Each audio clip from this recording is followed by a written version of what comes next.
Okay guys, so this video is going to be about my build, but I'm not just going to go over the talents or whatever the build that I play, because it is, slightly unique. It's not like it's crazy unique, it's just one crucial difference between the typical build that people play as marksman. But I'm going to show you why I think this build is just superior, and Killshot is not worth playing currently. It was in the past, like I didn't finish full Season 1, but I did play Season 1 quite a bit. And this was obviously our strongest button. The second you get a death blow proc, you press it and you take a third of somebody's life. When I reinstalled this game a couple months back, I was surprised when I logged on and played with it again and realized just how weak it was. It's just not that strong. It honestly is not that strong. And like, yes, if you factor in the dot damage, it's a bit stronger in total. If you factor in the entirety of the damage that it does, just from the bleed portion. But just keep in mind, a lot of the damage you're going to see on details with the razor fragments is going to be on pets or secondary targets that are under no real kill pressure threat ever. So that damage is completely wasted. And the dot damage on your primary target would be considered useful damage, except for the fact that it's in the form of a dot, which a lot of the time doesn't matter. Like, how often do you kill people just because of pure dot pressure? Unless you're playing with like a Shadow Priest or an Affliction Warlock or something, dots are not usually how you end up achieving kills in Arena. Usually you kill with just hard burst, and the dots can assist a little bit in counteracting heal over times, and you know, it's not useless damage, but it's far less impactful than direct burst damage. So I'm going to show some clips and kind of give an idea of the playstyle and why I think it's better to play without death blow. And you don't get like some crazy insane talents by giving up these talents or anything like that, but it is still preferable. And after, like I said, reinstalling the game and feeling like every time I pressed Killshot it felt so weak and unimpactful that it just wasn't worth it to me, because the problem is you're usually global cooldown capped. Like, you almost always have a damage button to press or a utility button to press, so it's not like the Killshot is free. If this just automatically procced a Killshot and just fired it out of your character automatically, then it'd be amazing. But the fact is that when it procs, you have to use a global cooldown on it, which you could be using on something far stronger. The only attack that is weaker than Killshot with these talents is Arcane Shot, but not by a lot. It's really not by a lot. You might crit a, let's say a really juicy, you have all your procs up, let's say, we're gonna go with like super top end. You might crit like a Clothy or a Leather Wearer, 350k damage with a Killshot. I've gotten up to like 250 to 280k arcane shots. So, and then you factor in the bleed, yes, it's going to do more damage. So if you're talking about which global is more valuable to press, arcane shot or kill shot, yes, kill shot is more valuable. But here's the thing, it's barely more valuable, and you always have rapid fires and aim shots that you could be casting instead of using the global on that. So I don't know, after just playing with it for hours and hours and hours, the old build that I used to have before I quit in Season 1, it just felt so much worse to me. And the only reason I'm saying to spec out of this is because, like, the only reason that's even an option, because normally you would run out of rapid fires and aim shot casts, right? And the fact that aim shot is a cast obviously makes it harder to instantly get that damage compared to an instant kill shot, right? So you can do that damage on the move, and positioning is a lot less important. But the main reason why it's viable to play without it, and even good, is because the 4-set proc is amazing. With the 4-set proc and the wind arrows reducing the cooldown of rapid fire and then surging shots, you have 2 ways to hard reset your rapid fire and 1 way to reduce the cooldown if you don't get the good luck. And the 4-set procs a lot more than I expected it to. So the point is you can pretty much always be rapid firing, aim shotting, or arcane shotting. And the only one of those abilities that isn't vastly superior to kill shot is arcane shot.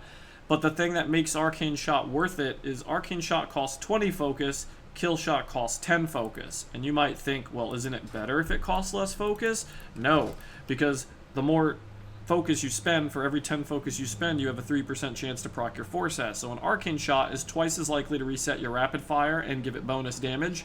And that alone makes it way better to press Arcane Shot than Kill Shot, because if you get a reset, which happens pretty often, sometimes you can get them 2 or 3 back-to-back as well, but you have twice the chance with an Arcane Shot to proc your 4-set and get a massive rapid fire. And that's why I think this build is better. It flows better, it feels better, it's smooth as butter, and even if you run a PvE sim, just out of curiosity, even though PvP is very different than PvE, obviously, I ran a PvE sim of the two different builds, and the kill shot one loses even in PvE.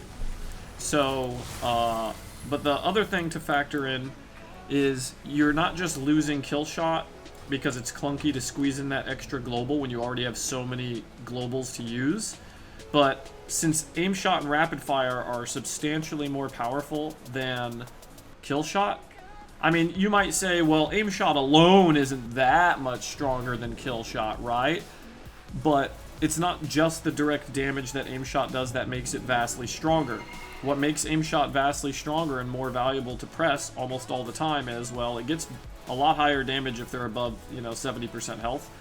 But on top of that, it can proc wind arrows, which they themselves don't do a lot of damage, but that also reduces the cooldown of your rapid fire, and it also is going to help you maximize the stacks of wind arrows, so your second and third true shots will last a lot longer duration. Whereas the less aim shots you're doing, the less you're going to stack that up. I'd rather have a 27-second, true shot every consecutive true shot than have it for like 20 or 22 seconds or something because you spent so many globals casting kill shot procs instead of aim shots. On top of that, aim shot has a really high chance to proc your 4-set bonus because it costs 35 focus, and so that's 9% chance per aim shot to reset your rapid fire and make it do bonus damage, on top of also having the chance to reset it with surging shots.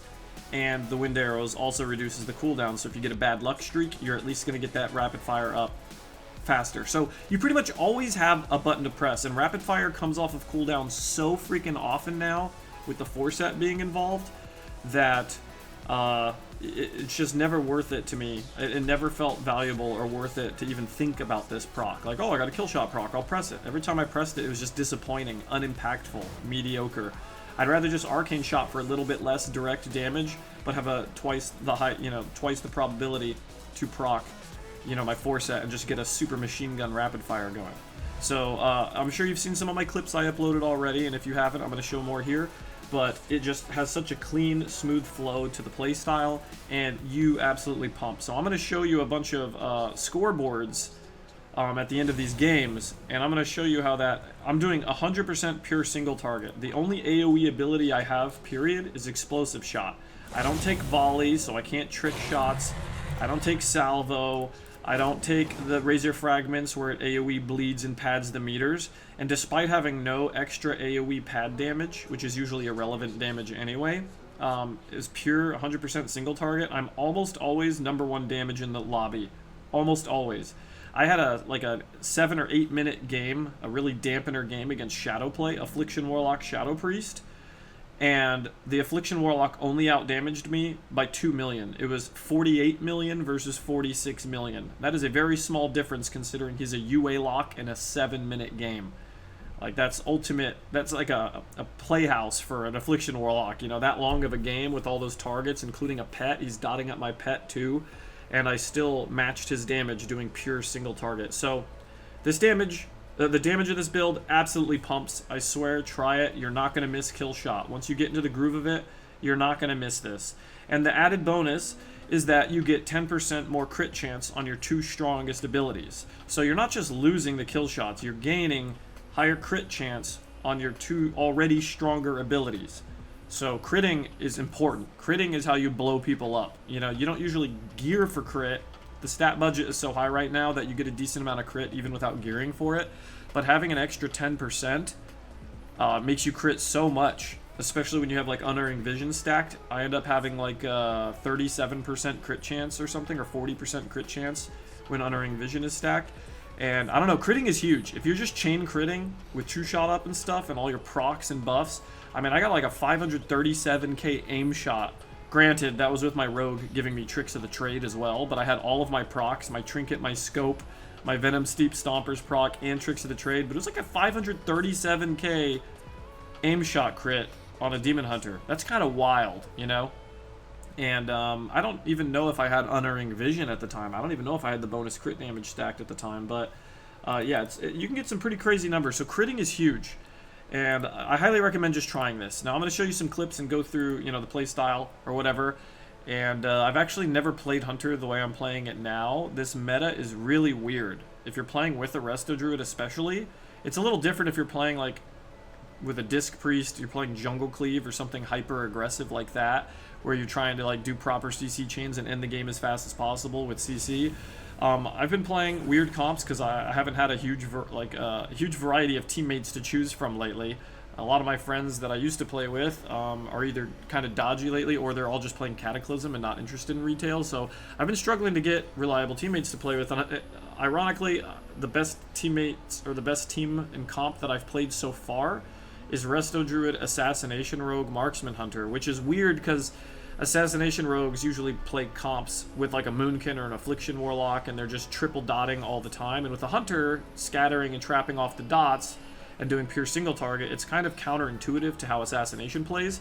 So it's a little awkward for the Rogue to get used to that, but it works surprisingly well. And we end up fighting like shadow plays and, you know, super dampener comps.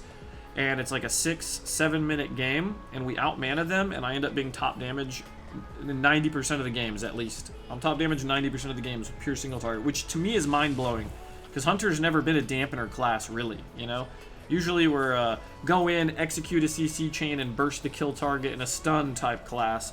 So this is a totally different playstyle than I'm used to, but I just realized that we're so squishy that if I just play too aggressively against those super strong dampener comps, we're gonna die before they do. If I'm out pushing in deep for traps and eating maximum damage from the enemy team, my healer's probably gonna go faster. So I've just been pillaring a lot, sitting at a pillar and just straight up PvE DPSing, and sometimes I'll go long time periods without even going for a trap if it's too risky. If it's on like a huge map versus a shadow play, like Tolvaron Arena, and I have to go all the way across the map to land a trap, I'm not gonna go and do that unless it becomes an easily available trap target. Like if the healer pushes out into the middle of the map and I don't have to go that far, then I'll go for it.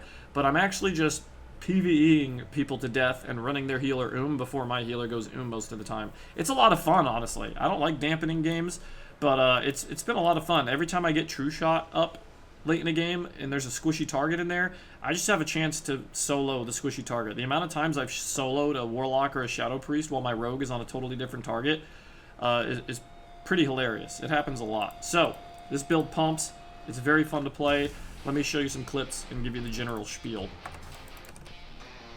So as you can see, against wizard teams like this, I just sit at a pillar and make it harder for them to do optimal damage on all of our team, because a lot of the time we are playing the mana game. I'm killing the totems to make his healing worse, whatever. But every time you get True Shot with this build, you can just absolutely crank. So I get True Shot. I'm going to go on the Priest really hard here. I mean, when you have True Shot and you're able to free cast, you can do the most damage. I'm not even going to commit to the Shadow Priest. I can kill either of these guys. The Shadow Priest line of sights me. I don't want to push out too far. I just swap and start soloing the Warlock. And I have an Assassination Rogue who's not doing a lot of bursts. He's just putting bleeds up on people, and then I just, you know, pop True Shot and scare the Shadow Priest out of line of sight. I'm not going to spend all this time chasing. I don't want to run into melee range and get feared and Psychic Horde and all that. So I literally just sit at the pillar and then just tab target the Warlock and just blast him. And in this long game, I was top damage against a Destro. I mean, out damaging a Destro isn't exactly impressive, but Shadow Priests and Assassination Rogues, they're damage patterns. They dot up multiple targets and go crazy. And I'm doing pure 100% single target, and I'm top damage. Like I said, at least 90% of the time, even in really long games against like Affliction Shadow play. Now here, this is a very frustrating matchup, and I'm not saying, you know, mages in general, most mage specs except Fire. Fire is pretty good at pumping just raw damage, especially if they play the Flame Strike build, but Frost and Arcane are usually not going to be contenders for top damage most of the time. They're not really damage patters, so out-damaging Frost and Arcane mages is not super impressive by any means. And Demo Locks, I mean, they're not ultra damage patters. They're decent, but they're not the best. So it's not as impressive to, you know, just out-damage these guys here. But as you can see, I'm not going too crazy out of my way. If the healer comes to me and lets me trap him for free, I'll do that. But otherwise, I just want all the focus of the enemy team to be on my Rogue. That way my healer has less stress to deal with. I don't want to be out in the middle and just get hard swapped to. At some point in this game, they actually almost 100-0 me in a short couple of CCs, and it gets a little sketch. But my whole purpose here is to just max damage. You have the ability to just literally kill people with like 4-set proc and stuff, and I'm also playing Trank Darts against Druids a lot of the time. When I play with a rogue, I don't need consecutive concussion as much as I like that talent. When you're playing with a rogue, he has so many stuns and such a powerful snare on everybody that you don't really need it ever. But I typically will play Diamond Ice if it's like a Prez Evoker or something, or just general comps. But against Resto Druids, I play Trank Darts. And you don't want to just tunnel vision the same target. Like, if a target gets Iron Bark and he has full hots and he's full health, there's almost no reason to ever attack him. So I'm just using Trank Darts to make the Druid go faster and just make it harder for him to keep his hots up. And swapping targets very often. The mage is my preferred target because obviously marksman hunters kind of pound mages pretty hard. So if the mage doesn't have a crazy like Iron Bark or any big defensive, I'm going to be prioritizing the mage. But as soon as the mage gets out of range or out of line of sight and I can't hit him anymore, or he gets like a huge defensive cooldown, just swap. So say he gets Iron Bark and he's got full hots, I'm just going to swap to the lock here because you do so much damage you can pressure anything. Even by yourself a lot of the time. If you have True Shot, the whole enemy team should be worried about you. So, you know, I'd rather hit the mage. We hit the Warlock a little bit, but now the mage is vulnerable again. So we're going to go back on the mage. He's out in the middle, and he doesn't have any major defensives up or anything like Iron Bark. But I noticed that the Warlock was still really low, and I just tabbed to him with my 4-set proc. Rapid fire, lock and load aim shot, and almost kill him. It's kind of crazy, you know, just honestly, you can play it like a PvE maniac. This is the first time I ever felt like Hunter could play like this, except maybe BM in different expansions, you know? But, I don't know. It's wild. As Marksman, you've never really played it like you're a dampener, but I outdamaged them all by miles. It feels really good, honestly, to be able to play like other people have always played. You know, there's so many comps that play like that, where they just do damage and win eventually. And as a hunter, you're very squishy. You take a lot of damage, so you have to play cautiously and just sit at a pillar and abuse the fact that we have really far range with our mastery stacking. You know, you get like 51-yard range or something. So it's really nice to just hug a pillar against wizards specifically. It's a little different against melee. You're not going to always be sitting there at a pillar against melee. It's a totally different ball game, but there's a lot of wizard comps. You see a lot of shadow priests and warlocks and stuff like that. So I've just totally reverted to a pansy, pillar humping, you know, defensive playstyle where I just do endless truckloads of damage, and every time you get True Shot up, you have a chance to just randomly kill a soft target.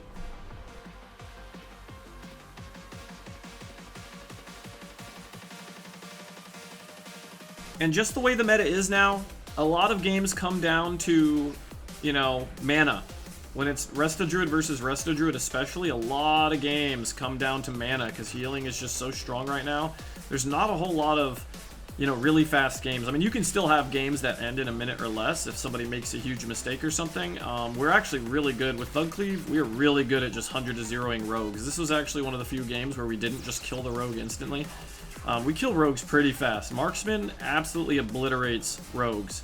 If they don't like pre-faint with elusiveness before they get stunned, I mean, you can easily 100-0 them. This team did a surprisingly good job of keeping the rogue alive. I also could have done better setups and saved extra damage, you know, but I don't like holding on to damage or like 4-set procs or anything. I'm just always doing damage, so I don't always get the most optimal swaps. But we play very tempo-based, and I think you kind of have to. Even if you're playing an inferior... I actually think Cupid is not that good right now, to be honest, in the current meta. But even if you're playing something like Cupid, I think you still have to kind of play like this if you're playing with a Resto Druid. Just play the long game, play very safe, don't go too crazy. Like, I'm not going super far out of my way to land traps. Against Druids, I like to just hit different targets constantly. If I didn't get kidney shotted on that 4-set proc, by the way, that Druid was probably going to die there. That was a huge rapid fire that he interrupted, but... I'm just going to keep tabbing targets to whoever's the most vulnerable. If somebody gets Iron Bark and full hots and they're not super low, I'm switching to the next target. It doesn't matter who you're hitting against Resto Druids a lot of the time. Even if you'd rather just train the rogue or train the lock, it's way too efficient for the enemy healer to just keep full hots and buffs on one target. You run them a lot faster if you just like randomly hard swap and change targets. Okay, we swapped to the rogue, almost 100-0'd him, but he got full hots and Iron Bark. So I'm just going to randomly hit the Druid because he's the only other thing in my line of sight right now. And I have True Shot up, so almost 100-0 this guy immediately. He has to trinket and pop tree form and everything, and still almost dies. But once he gets that high on health, I realize, okay, he's not a vulnerable target anymore, but guess what? The rogue has almost no hots, and he's in a trap back here, so I'm prepping him, so we could just swap to him and try to 100-0 him again. My rogue didn't get there quite as fast as I had hoped, but I got a 4-set proc, which is nice. But Didn't do as much damage as I'd hoped with that 4-set proc. Didn't really crit a whole lot. But then we just swapped to the Warlock, hit him with a massive, like, I don't know what that number was, like 450k aim shot or something. And then he pops his defensive shield, so I go back to the Rogue. This is just basically making the Druid's life miserable to constantly swap like this. And especially against soft targets like Shadow Priests, Rogues, whatever, you have a very high chance of just bursting them. Just aim shots, rapid fires, and arcane shots. Chakrams on cooldown, etc. I'm also trank shotting with trank darts constantly. Just every time trank shot is up, I'm pressing it on a target to the healer and reduce his healing on that target. Because, you know, with Druid's Mastery, the more hots they have on the target, the more healing they do. So even just doing it off cooldown just hurts their healing a lot. And then look, the Druid's not even CC'd. We just kill that Rogue. I scatter and trap the Lock just so he can't peel me. Cast like one aim shot and a rapid fire and an arcane shot, and like we just obliterated that Rogue. So this is the playstyle that works right now in this current meta very well if you're playing with the Resto Druid. And as you can see, I was top damage with 2 Assassination Rogues and an Affliction Warlock, who are all AoE damage pattern classes. I somehow outdamaged them doing pure 100% single target. So obviously, this build is good. Screw Killshot.